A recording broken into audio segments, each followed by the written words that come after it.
Good morning, everybody. I'm Stan Stovall. Welcome to another edition of 11 TV Hill. September's primary election was met with confusion and chaos, primarily because of problems at the polls with those new electronic polling systems and polling judges not showing up. But in the race for Maryland's 3rd congressional district seat, some of the confusion for voters was over the fact that there were nearly 24 candidates seeking that seat. The two men who emerged as their party's winners sit down with us today, Democratic candidate John Sarbanes and Republican candidate John White, to talk about the issues. All this and more coming up next on 11 TV Hill.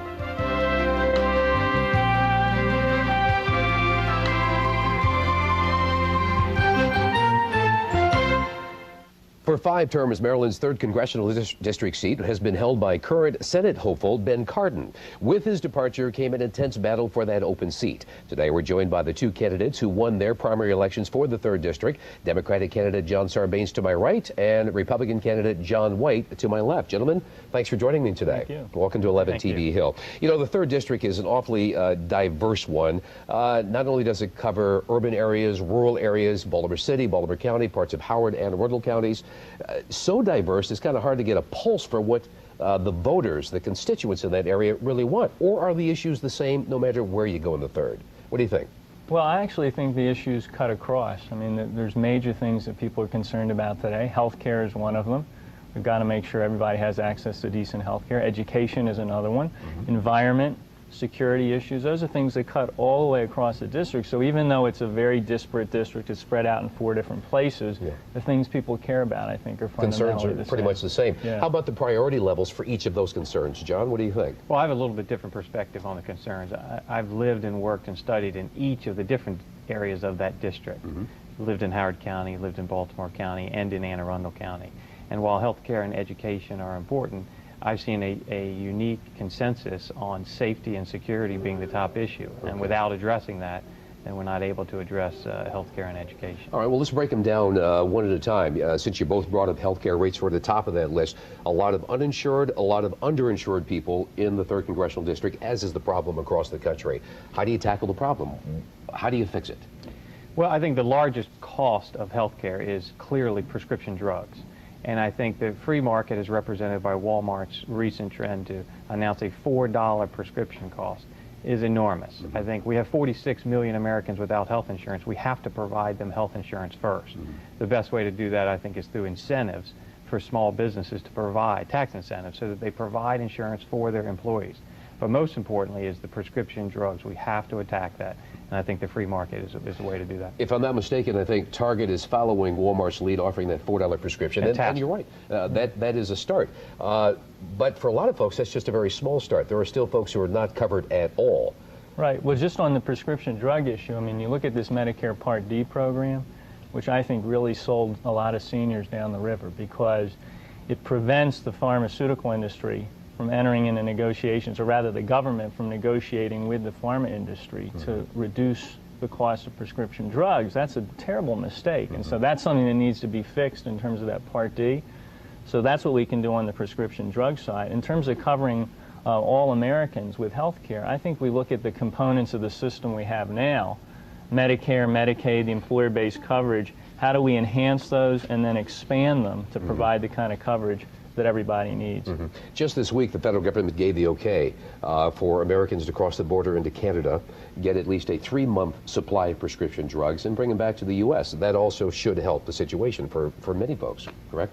No, I disagree. You don't? You disagree? I disagree. The American Association of Retired People endorsed the Part B plan.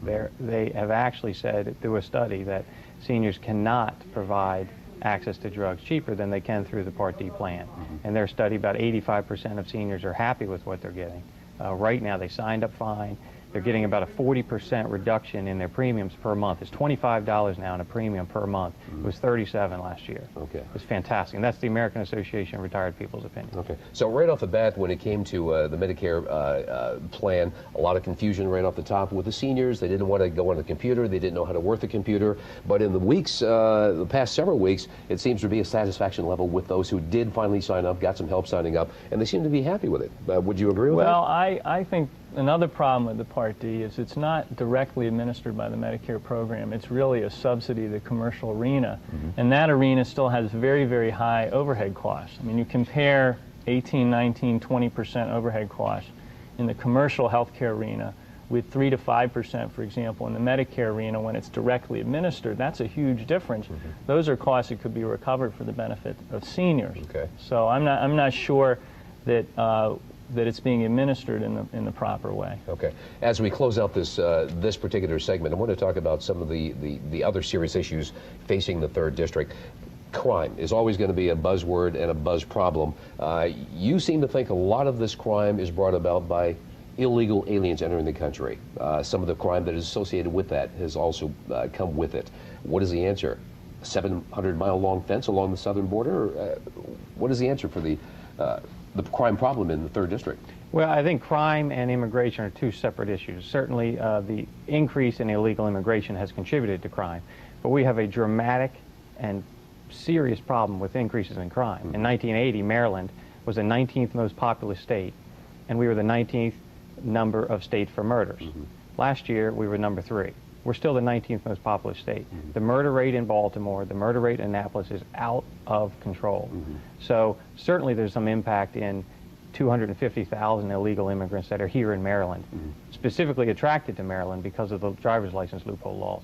But what we need to do is first recognize that that's a serious problem that should be upfront on the issues that John and I debate about.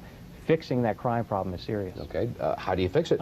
Well, I think the crime problem is best addressed through putting more people out in the community, more crime fighters, police, safety personnel out into the community. One thing that this administration, the Bush administration, has done is it's cut way back on programs like the COPS program and other programs that put 100,000 new police officers out on the beat. Right. That's how you address crime in these communities. So I think those are some of the things that we need to be looking at. Okay.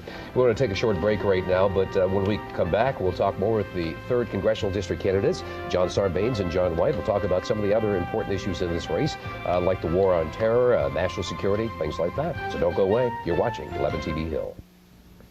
Welcome back to 11 TV Hill. I'm Stan Stovall, and we're joined today by 3rd Congressional District candidates, Republican John White on my left and Democrat John Sarbanes on my right. We were talking in the last segment about some of the issues pertinent to the 3rd Congressional District, and I was just sort of curious, during the primary, there were so many candidates seeking this 3rd Congressional District seat. You gentlemen really didn't have a chance to debate directly with each other. Are you going to have a chance to do that as we move closer to the general election? Absolutely. I think we're starting it today, and I think we've got a couple others that are set, and we'll debate anytime we have the opportunity. Yeah, okay. definitely. And as you travel to the 3rd, what are the constituents saying are the most pressing issues to them? Local issues or national issues, like national security and the war on terror? Or is it more local educational issues, local crime issues? I think a lot of the national issues are really dominating people's minds right now. I mean, starting with the situation in Iraq, concerns about terror, and then healthcare and education as they cut across. These are national issues. The environment is an issue that has local, it sort of gets rolled out at the local level, but resources being available from the federal government are critical to doing the right thing on the environment. Since you brought it up, let me get your positions on the war in Iraq. Let's start with, are we doing the right thing there? Did we go in with the right intentions? John? I don't think that we went in the way we should have gone in. I think that we didn't go in with a plan specifically on how to go in, and more importantly, how to get out. Yeah. And we didn't achieve, we didn't lay out goals that we could achieve and measure and communicate back to people so that they understood whether or not we were making success or not making success. This should have been communicated as a serious long-term venture regarding the safety and security of not only that area, but of terrorism and protection from terrorism long term. And we didn't do that. So I think we should have and still should spell out goals that we can specifically achieve to measure our success. Speaking long term, we've been there now for going on 5 years. How long is long term in your mind? How long should we be there? Well, I think there's a problem in that the goals that we initially set out to remove Saddam Hussein now have changed. I think we've got an environment that is breeding terrorism. I think that we have rallies down the street where hundreds of thousands of people supporting Hezbollah in their rally over a victory of Iraq. We've got a serious problem in the Mideast, and it's no longer the removal of Saddam Hussein. So I think that we need to reassess and look at what specifically are our goals and define what will be success and how to get there. Okay, Mr. Sarbanes. Yeah, well, I think it was a mistake to go in there from the beginning. I think we had Hussein exactly where we needed to have. We had him contained. We could have kept him in that position. Instead, we've gone over. We spent $400 billion on this venture, which was a huge mistake. Now we have information in the last couple of days from this national intelligence estimate that suggests, or is, starting to present evidence of the fact that our presence there is breeding terrorism instead of curbing it. So, this notion that somehow being in Iraq is an affront on the war on terrorism, when in fact what it's doing is breeding more terrorism. I think that's a huge concern, and I think we need to try to get out of there as quickly as we can. Now, we got to do it in a deliberate way. We don't want to be rash about it. And so we have to understand what the facts are. The Democrats can get control of the House of Representatives back. We can start to conduct some very rigorous hearings on that question. Wouldn't that be viewed, though, as bailing out of the situation that we haven't, a job that we haven't finished? We have to look at what makes sense for this country and internationally. I think most people recognize that the solution to the situation in Iraq and long-term stability is going to come from internationalizing that situation. And as long as the perception is that the United States is just going to stay the course, stay the course, stay the course, nobody else has an interest in being part of that solution. So we need to invite others into this process and see if we can create some real stability over there. And it may begin with withdrawing our troops. Yeah, President Bush has been very adamant in responding to his critics in the last couple of days about the whole issue of pulling out of Iraq, and people thinking that for some reason the people who hate us so much over there now are all of a sudden just going to go away, and we're not going to have this increased terrorism issue to deal with. Would you agree with him on that? Well, I don't know if I specifically agree with that, but I do clearly disagree with John. We debated during the primary about pullout. Certainly, I don't agree that solely staying the course is fine. I think that we also shouldn't agree, John, to a 6 to 12-month immediate pullout. I think Senator Clinton, who was here yesterday, I think President Clinton both agree immediate pullout will breed more terrorism. So that's a clear area that we differ on. I do think that we need to work towards a long-term plan, but I don't think it should be an immediate 6-month pullout. And you'll notice I didn't say immediate. I said as quickly as we can in a responsible way. And in order to do that, we need information. We need facts on what's happening over there. I think with the Republican Congress, which has really been an apologist for President Bush, they haven't had to get that information or deliver it up, the administration. We need some tough questions to be answered. What does it look like to withdraw troops in 6 months or 12 months? What kind of risk does that pose to our forces over there? But start thinking about the notion of bringing the troops home. Okay. All right. If you're elected to Congress, question for both of you, how do you bridge the gap between the political parties that are so widely divided on this issue right now as to whether or not we need a pullout, we need to stay there for a while? How do you bring some, shall we say, some common ground between the two parties once you're elected to Congress? I think it's a problem, quite frankly, with both parties. I think the extremes on both ends have been out of control. It's not a stay the course. That won't work, solely defining as that. And it won't work pulling them out in 6 months.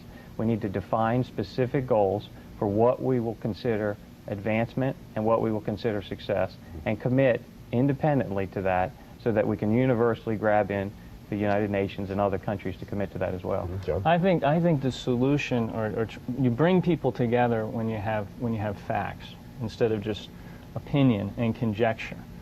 We could start by having this national intelligence estimate, the full report released so people can understand what that information is providing. Which I think President Bush has agreed to do, to well, declassify it. Certain portions of it are being declassified. The question is that being done selectively? Right. Gentlemen, during the primary, with so many candidates in the race, you're probably very used to doing this, but we've got basically about a minute left. 30 seconds, Mr. White. Tell the voters why they should vote for John White for Congress in the 3rd District. Well, I think I'm an independent Republican. I'm not beholden to anybody. I don't owe anybody. I don't speak for a party. I don't speak for an issue. I speak for the center. And I think that having that kind of independence, to me, is something that is not represented currently in Congress. All right. John Sarbanes? I've spent almost 20 years in Baltimore and this region and in this community in healthcare and education, working with nonprofits, community organizations. I think I have a lot of experience that would be you know, I could well serve the people of this district. I'm ready to provide articulate, thoughtful leadership on these issues and always listen to the voters. Yeah. Both gentlemen are very articulate. I want to thank both of you for being here. Thank you. John Sarbanes, the Democratic candidate, John White, the Republican candidate, and best of luck to the best man. Okay? All right. When we return, we'll be joined by University of Maryland law professor Larry Gibson. So don't go away. You're watching 11 TV Hill.